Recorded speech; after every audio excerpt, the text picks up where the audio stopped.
Students, today we have a lesson from English, unit number 1, The Necklace. Okay? ये एक French story है, दो part में है, पार्ट 1 एंड पार्ट 2.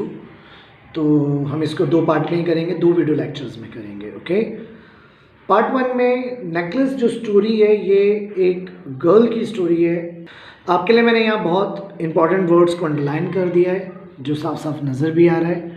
आप मेरे साथ साथ ये सुनेंगे. कुछ फ्रेंच वर्ड आएंगे जिसको मैं कोशिश करूँगा कि मैं फ्रेंच प्रोनाउंसिएशन में बता सकूँ जितना हो सके. Okay, let's start. The necklace part 1. Okay, Mathilde, Mathilde या मशिल्डे ये प्रोनाउंसिएशन है फ्रेंच का. बोलो मशिल्डे भी कहते हैं या Mathilde. Mathilde was a pretty and a charming girl, born as it by an error of fate. ये एक चार्मिंग ब्यूटीफुल प्रिटी गर्ल है जिसकी लेकिन जो लाइफ है, जो फेट है, उसमें काफ़ी एरर्स हैं. Into a family of clerk को पैदा हुई. Had no means of becoming known, मतलब कुछ ऐसा था नहीं उसकी लाइफ में कि दुनिया उसे जान सके. अंडरस्टूड, लव्ड और wedded to an aristocrat and so she let herself be married to a minor official. Aristocrat English में होता है वो मेंबर जो किसी रूलिंग क्लास का हो या पॉश पीपल्स को भी कहते हैं, या ऐसे लोग जिन्हें इजी टू आइडेंटिफाई हो, मतलब जिसका नाम लिया जाए और वो इजीली आइडेंटिफाई हो जाए, उन्हें आप इंग्लिश में कहते हैं एरिस्टोक्रेट. ओके, तो भी चाहती है कि उसकी शादी ऐसी हो, इसलिए उसने एक माइनर ऑफिशियल, कोई बड़ा ऑफिसर नहीं बट माइनर एक ऑफिशियल से जो मिनिस्ट्री ऑफ एजुकेशन में काम करता है उससे उसकी स्टोरी में शादी हो जाती है. शी ड्रेस प्लेनली, वो नॉर्मल प्लेन कपड़े पहनती है. नेवर एफोर्ड, कोई ज़्यादा वो चीज़ें एफोर्ड नहीं कर पाती है. She suffered endlessly feeling she was entitled to all the luxuries of life. उसने अपनी लाइफ में ये समझ लिया है. एंटाइटल्ड का मतलब ही होता है someone thinks something owns to them, मतलब ऐसी चीज़ें जो आप अपने लिए मान लेते हैं. ओके, तो she was entitled to all the luxuries of life. She suffered because of her shabby poorly furnished house.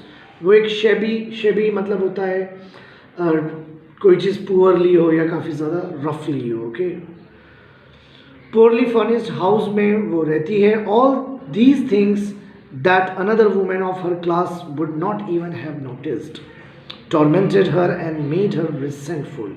और ऐसी यही बातें और यही जो उसकी लाइफ है वो हमेशा उसको टॉर्मेंट करती रहती है, डराती रहती है.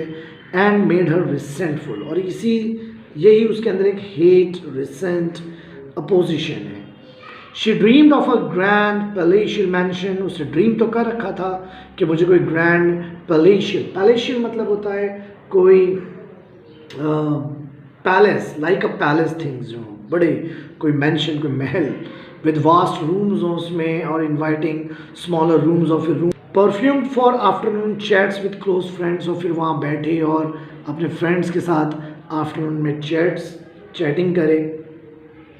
Yet she had no rich dress, लेकिन उसके पास कोई रिच ड्रेस भी नहीं है, ना कोई ज्वेलरी है लाइफ में. Nothing and these were the only things she loved, और यही चीज़ें वो पसंद करती है, मतलब अपनी लाइफ में वो यही चीज़ें पसंद करती है जो उसके पास नहीं है. She wanted so much to charm, to be envied, to be sought after. मतलब कि वो चाहती है कि चार्म हो एक, जिसको सब देखें तो एनवी करें. एनवी का मतलब होता है कि feeling of wanting somebody has, मतलब किसी के पास कोई चीज़ है और आप चाहते हैं ये मेरे पास आ जाए, मेरे पास होती, और आप हमेशा उसके बारे में सोचते रहें, तो इसका मतलब आप उसके लिए एनवी हैं. टू बी सोच आफ्टर का मतलब ही होता है, सोच का मतलब ही होता है मांगना, किसी चीज़ को ढूंढना. Okay, she had a rich friend. उसकी रिच फ्रेंड है, फॉर्मर स्कूल मेट है, क्योंकि स्टोरी में वो आने वाली है इसलिए ये मेंशन है यहाँ. whom she avoided visiting, उसके पास वो जाती नहीं है. Because afterward she would weep and regret despair and misery, मतलब जब वो अपनी अच्छी अमीर दोस्त से मिलती है स्टोरी में या मिलेगी तो इसलिए नहीं मिलती है कि अगर मैं मिलूँगी तो फिर उसको बाद में रोना आता है, वो बड़ा सॉरी फील करती है, दुखी फील करती है और बड़ी ही अपने आप को पुअर फील करती है. एक इवनिंग उसका हस्बैंड आएगा, एयर ऑफ ट्रम्प मतलब कोई चीज़, इंसान बड़ा खुशी खुशी आ रहा है कोई चीज़, कोई न्यूज़ लेके उसे एयर ऑफ ट्रम्प कह सकते हैं आप। होल्डिंग अ लार्ज एनवेलप है उसके हाथ में और वो कहता है look here something for you, मतलब आके अपनी वाइफ से कह रहा है लुक कुछ है तुम्हारे लिए। She tore open the paper, वो जो भी पेपर है एनवेलप है उसको खोलती है तो ड्री आउट अ कार्ड, वहाँ एक कार्ड निकालती है जिसमें प्रिंटेड होता है। क्या प्रिंटेड होता है? The minister of education and में अभी जो ME है इसका मतलब यहाँ लिखा हुआ भी टेक्स्ट बाजू में आप देख लेना, ये मैडम के लिए होता है। जैसे हमारे वहाँ फ्रेंच में M जैसे मिस्टर के लिए भी होता है और उसे मॉसियर भी कहते हैं, एन साइलेंट होता है मॉसियर। तो M एंड MME मतलब मिस्टर एंड मिसेस कह लीजिए आप इन इंग्लिश में। मिस्टर एंड मिसेस का मतलब फ्रेंच में M एंड ME होता है। लॉजल्स कंपनी एट ये नाम है उनका, at the ministry on the evening of Monday January 18। अभी जनवरी 18 भी याद रखिएगा क्योंकि आगे स्टोरी में कुछ ऐसा आने वाला है फरवरी के बारे में कि जनवरी 18। तो जनवरी 18 की इनका इनविटेशन है रॉयल पैलेस में। Okay, instead of being dilated, भाई किसी भी लेडी को क्या होना था? खुश हो जाना था ना, एक पार्टी का मौका है। हम लोगों को नहीं ज़रा सा कहीं से कोई पार्टी का दावत आ जाती है तो हम खुश हो जाते हैं, यार चलो दावत में जाना है, मज़े आएंगे। बट वो खुशी डिलाइटेड होने की बजाय, ठीक है ना, जो उसके हस्बैंड ने होप किया था कि बड़ी खुश हो जाएगी, उस इनविटेशन को फेंक देती है और रिसेंटफुली, बड़ी हेटफुली मटर्ड का मीनिंग होता है धीरे से कहना, मतलब धीरे से कहना, कुछ बड़बड़ाने को मटर्ड कहते हैं। What do you want me to do with that? मैं क्या करूँ इसका? And what do you expect me to wear if I go? और अगर हम जाएंगे भी पार्टी में तो मैं क्या पहनूंगी? मतलब उसके पास कोई अच्छा ड्रेस नहीं है। He had not thought of that. He stammered. Why? उसने सोचा नहीं था कि वाइफ ऐसा कुछ कहेगी और वो स्टैमर्ड का मतलब जैसे कि रुक के बात करना, थोड़ा अटका, क्या, क्यों? वो पूछता है why. The dress you go to the theatre, वो कहता है कि वो जो तुम थिएटर पहन के गई थी ड्रेस वो बहुत अच्छा है, इट सीम्स वेरी नाइस, बड़ा अच्छा है, वो पहन के चलना। Okay, he stopped stern distress to see his wife crying, लेकिन वो रोने लगती है तो वो भी काफ़ी डिस्ट्रेस फील करता है, स्टन्ड हो जाता है। And he stuttered what's the matter, let's see Mathilde how much would a suitable dress cost. Stuttered का मीनिंग होता है वही हेजिटेशन, अटक के बात करना, रुक के बोलना। तो कहता है व्हाट्स द मैटर, क्या हुआ, चलो देखेंगे कितना कॉस्ट हो सकता है, ज़रा सोच के बताओ क्या कॉस्टिंग हो सकती है। She thought for a moment, वो सोचती है कि अगर मैं कोई ऐसी कॉस्ट बता दूं जो सामने ही मना कर दे, ठीक है ना, तो अगर बिल्कुल विदाउट एनी इमीडिएट रिफ्यूज़ल अगर वो चाहती है कि उसका काम हो, तो at last she answered hesitantly, थोड़ा अटकते वो ही बोलती है, आई डोंट नो एग्जैक्टली तो नहीं पता, but I think I could do it with 400 Franks. वो कहती है 400 फ्रैंक्स काफ़ी होंगे, 400 फ्रैंक में हो जाएगा। फ्रैंक फ्रेंच की, जैसे हमारा इंडियन रुपीज़ होता है ऐसे वहाँ फ्रैंक्स होते हैं। ही टर्न अ लिटिल पेल, वो थोड़ा बेचारा उसका चेहरा हल्का पड़ गया। टर्न पेल का मतलब ही होता है जैसे कि चेहरा फीका पड़ जाना, कोई चीज़ बड़ा हैरत में पड़ जाना, ये कैसे होगा, क्योंकि उसने सेम अमाउंट 400 फ्रैंक्स बचा के रखा हुआ है to buy a gun for a hunting summer, मतलब समर टाइम में वो हंटिंग के लिए जाएगा अपने फ्रेंड्स के साथ, ठीक है ना, इन द कंट्री नियर नेंट्रे, ये जगह का नाम है, with a few friends. However he said very well I can give you 400, फिर भी कहता है नहीं चलो मैं तुम्हें 400 फ्रैंक्स दे दूंगा, very well I can give you 400 Franks but try and get a really beautiful dress, लेकिन तुम एक काम करना, एक अच्छा सच में बढ़िया सा ब्यूटीफुल ड्रेस ले लेना। The day of the party करीब आता है। मैडम लूजल सीम्ड सैड, लेकिन वो अभी भी सैड है, रेस्टलेस है, एनर्जियस है, दो हर ड्रेस वॉज रेडी, ड्रेस तो रेडी है लेकिन अभी भी दुखी है, रेस्टलेस है, थोड़े बेचैन है, एनर्ड फीलिंग को कहते हैं। One evening her husband said to her what's the matter, अब क्या मैटर हुआ, अब क्या बात है, ठीक है ना, क्यों तुम स्ट्रेंज एक्ट कर रही हो लास्ट 3 डेज से।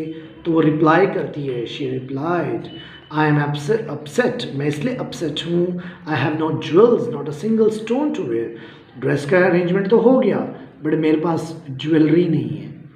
अब लेडीज़ का तो आप जानते ही हैं ना, एक चीज़ नहीं होती है, ड्रेस है तो फिर ज्वेलरी भी चाहिए, अदर एसेसरीज भी रिक्वायर्ड होती हैं उन्हें. Not a single stone I would rather not go to the party. मुझे लगता है कि मैं पार्टी में नहीं जाऊँ, इससे अच्छा तो मैं जाऊँ ही नहीं, क्योंकि ड्रेस तो है लेकिन मेरे पास कोई ज्वेलरी नहीं है. तो हस्बैंड रिप्लाई देता है, एक काम करना तुम फ्लावर्स ले लेना, आजकल ये फैशनेबल भी है at this time of year, मतलब ये फैशनेबल भी है, तुम फ्लावर्स पहन लेना. But she was not convinced, लेकिन वो कन्विंस्ड नहीं होती है. The next day she went to her friend's house and told her of her distress. अब पार्टी में जाना है, जाना चाहती है, आधा काम तो हो गया, अब ज्वेलरी नहीं है, नहीं जाए, इसलिए वो अपनी फ्रेंड से हेल्प लेगी. अब यहीं से स्टोरी थोड़ा अलग इंटरेस्टिंग वे में जाएगी और चेंज भी होगी. Told her of her distress, और जाके उसने अपनी प्रॉब्लम बता दी. देन मैडम फॉरेस्टियर, ये उनका नाम है, went to her mirrored wardrobe and took out a large box. लेकिन उसकी फ्रेंड ने क्या किया, अपने कबर्ड के पास, अपने वार्डरोब के पास गई और वहाँ से एक large box brought it back लाई और ओपन किया और कहा, madam Loisel choose my dear, कुछ भी ले लो. मतलब फ्रेंड ने हेल्प कर रही है और अपनी फ्रेंड फॉरेस्टियर अपनी फ्रेंड मिथिल्डे को कह रही है कि कोई एक ले लो. तो पहले वो देखती है, कुछ ब्रेसलेट होते हैं उसके अंदर, फिर पर्ल्स के कुछ नेकलेसेस हैं. She tried on the jewellery, वो कुछ ज्वेलरी पहन के देखती है, ओके, कि कौन सा बेटर लग रहा है, कौन सा अच्छा लग रहा है. She kept asking you have nothing else, मतलब पूछ रही है क्या तुम्हारे पास और. तो उससे पूछती क्या और नहीं है, तो कहती वाई यस है, क्यों, but I don't know what you like, है तो लेकिन तुम्हें क्या चाहिए, तुम क्या लाइक करती हो बताओ. Suddenly she discovered a black satin box, a super diamond necklace. फिर उसको एक सैटिन एक टाइप का फैब्रिक होता है, एक सॉफ्ट जैसे सिल्क होता है, ऐसे एक फैब्रिक है, अ सुपर डायमंड नेकलेस उसे नज़र आता है. और उसका फिर her heart begin to beat with uncontrolled desire. अब उसका हार्ट बीट करता है, यार ये नेकलेस मिल जाए. Her hands trembled as she took it, लेकिन वो उसको जब लेती है तो उसके हाथ थोड़ा हिलते हैं, क्योंकि वो काफ़ी ज़्यादा प्रीशियस लग रहा है, दिख रहा है, okay. Her hands trembled as she took it, she fasten it around her neck, जल्दी से वो अपने नेक पे लगाती है. And stood lost in ecstasy as she looked at herself. मतलब वो बहुत ज़्यादा क्या कहते हैं, स्टेट ऑफ इमोशंस को कहते हैं, ठीक है ना. एक्सटेसी का मतलब ये होता है state of emotion, out of control होना, बहुत ज़्यादा खुशी हो गई, ठीक है ना, और आउट ऑफ कंट्रोल हो गई वो. देन शी आस्क्ड एनॉक्जियसली हेजिटेटिंग, अब वो हेजिटेट करते हुए थोड़ा नर्वसली पूछती है, would you land me this just this, क्या तुम मुझे ये वाला दे दोगी. वाई यस ऑफ कोर्स, क्यों नहीं, ले लो. She threw her arms around her friend's neck, अब वो फ्रेंड के गले लग जाती, भाई काम हो गया ना, rapturously. Then fled with her treasure, okay. Rapturously का मीनिंग टेक्स्ट में भी लिखा हुआ विद ग्रेट जॉय, आप बाजू में देखेंगे वहाँ टेक्स्ट में लिखा हुआ है विद ग्रेट जॉय. बड़ी खुशी के साथ वो अपने फ्रेंड को गले लगाती है और अपने उस ट्रेजर के साथ लौट जाएगी, घर आ जाएगी. The day of the party फिर आ गया. मैडम ल्यूजिल जो थी वो सक्सेस था उसके, क्योंकि वो सबसे ज़्यादा प्रिटियर थी लगी उस पार्टी में. ऑल द अदर वुमेन्स से एलिगेंट लगी, ग्रेशियस लगी, स्माइलिंग लगी एंड फुल ऑफ जॉय, मतलब बहुत ही ज़्यादा स्माइलिंग, बहुत ही ज़्यादा फुल ऑफ जॉय, बहुत ही ज़्यादा ग्रेस, ठीक है ना, उसके अंदर नज़र आया. शी डांस वाइडली, फिर उसने वहाँ खूब नाची पैशन के साथ, फॉरगेटिंग एवरीथिंग, सब भूल गई in the Trump of her beauty, मतलब वो अब अपनी ब्यूटी, अपनी सक्सेस में फ्लोट कर रही थी इन क्लाउड ऑफ हैप्पीनेस, मतलब खुशी के बादलों में जैसे वो उछल रही हो, क्योंकि आज उसको कुछ ऐसा मिला है या उसने ऐसा कुछ फील किया है जो वो चाहती थी, ओके. चाहे एक रात का ही ली, लेकिन एक पार्टी के लिए सही, लेकिन थी. Matilda and her husband left, फिर पार्टी ख़त्म, 4 बजे पार्टी सुबह में ख़त्म हुई और फाइनली वो स्ट्रीट में आए. उन्हें कोई कैब नहीं मिली, could not find a cab. They walk down towards the Seine, ये जगह का नाम, एक रिवर है शायद, Seine river. Till they found one, फिर वहाँ जाके उनको एक कैब मिल जाएगी. स्टोरी में and they walked down towards the city till they found one. They were dropped off at their door. और बाद में उनको उस कैब ने उनकी डोर पे छोड़ दिया, जो उनका दरवाज़ा था, जो उनका घर था, ठीक है ना. Rue des Martyrs and sadly it was all over for her, ठीक है ना. रियू डेस माटर्स लिखा हुआ है लेकिन फ्रेंच इसको शायद यू दे माटर्स कहते हैं. ओके, अब सैडली थी. क्यों सैड थी?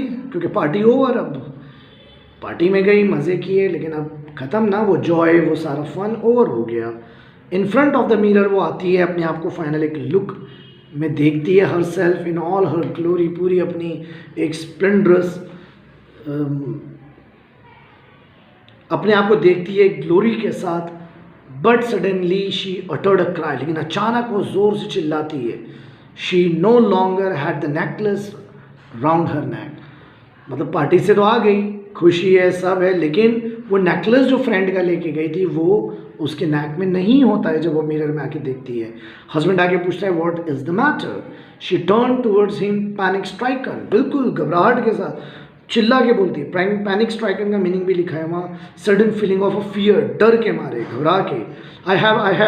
I know longer have madam Forestier necklace. मेरे फ्रेंड मैडम फॉरेस्टियर का नेकलेस कहीं नहीं है मेरे पास. He stood up distraught. What? How? अरे कैसे? What's impossible? That's impossible. कैसे हो सकता है? Distraught. Distraught का मीनिंग लिखा है worried और disturb.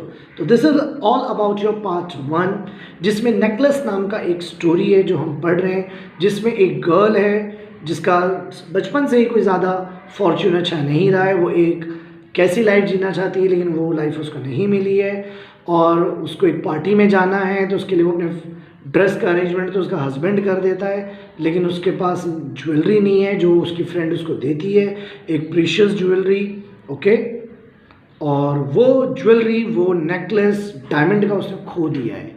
तो यहाँ पार्ट 1 एंड होता है. अब नेक्स्ट पार्ट में हम पढ़ेंगे कि फिर हुआ क्या.